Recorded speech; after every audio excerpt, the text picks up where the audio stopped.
At 3:11 a.m., the desert airbase looked like a sleeping giant. Not a single engine was running, not a single pilot was awake, and not a single radar operator expected anything unusual. But that silence shattered in less than 1 second. A piercing alarm ripped through the base, one that every pilot fears more than an engine flameout. It was the Skylaw 13 alert. The rule is simple. If this alarm goes off, something has entered national airspace that should not exist. Something that breaks every known flight pattern. Something that no jet has ever been able to catch. Most pilots freeze when they hear this code, but one man didn't. Call sign Viper 6. He was already awake, sitting alone in the ready room, staring at an old photograph of his father, the man who vanished on a mission involving the same alarm 23 years ago. The official report said he died in a training accident, but Viper 6 knew better. His father's last words were whispered through static on an encrypted radio. Something up there is not aircraft. And now the same code was ringing, the same threat, the same mystery. Viper 6 didn't wait for instructions. He ran. He sprinted across the tarmac straight toward his F-35C engineers, barely even had time to step back. The jet roared alive like a beast awakened from hell. Within 40 seconds, he was airborne, climbing vertically, punching through low clouds like a missile. Viper 6 returned to base. This is not your mission. He didn't respond. At 38.0 feet, the radar caught it. A contact, no transponder, no signature, no shape, just a moving distortion. Then his radar went dead. Everything shut off for 2 seconds. When it came back online, the object was no longer 40 miles away. It was 3 miles behind him and gaining. Viper 6 pulled hard left, feeling his body crush into the seat from the G-force. The object followed instantly, no delay, no momentum lag. It moved like it weighed nothing. He tried to make visual contact. Then he saw it.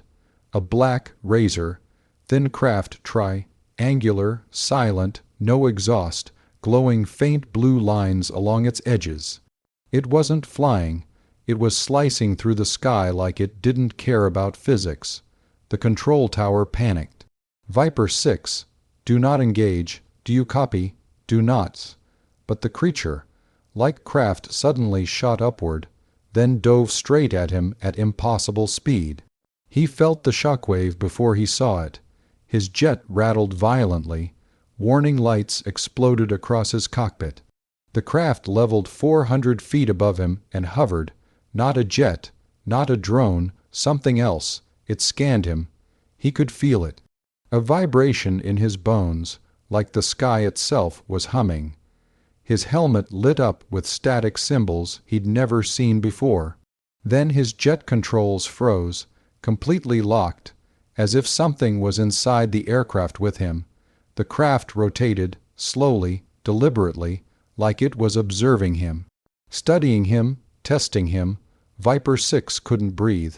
He remembered his father's last message, not aircraft. Then everything happened at once. The craft shot upward like a slingshot. Viper 6's controls returned instantly. His jet jolted downward from turbulence. He regained control barely. Viper 6, return immediately. Repeat, return immediately. He should have gone home. He should have obeyed, but something in him refused. If he turned back now, that craft would vanish like it did 23 years ago. The truth would bury itself again, and his father's last mission would die forever. So he chased it. Full afterburner, altitude climbing, G-forces screaming. The jet shook like it was falling apart, but Viper 6 kept going. He broke military protocol. He broke engagement rules. He broke Skylaw 13. At 62.0 feet, the air thinned, the sky blackened.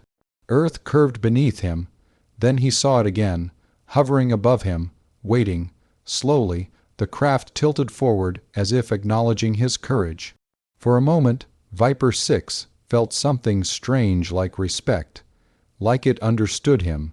The craft emitted a soft vibration.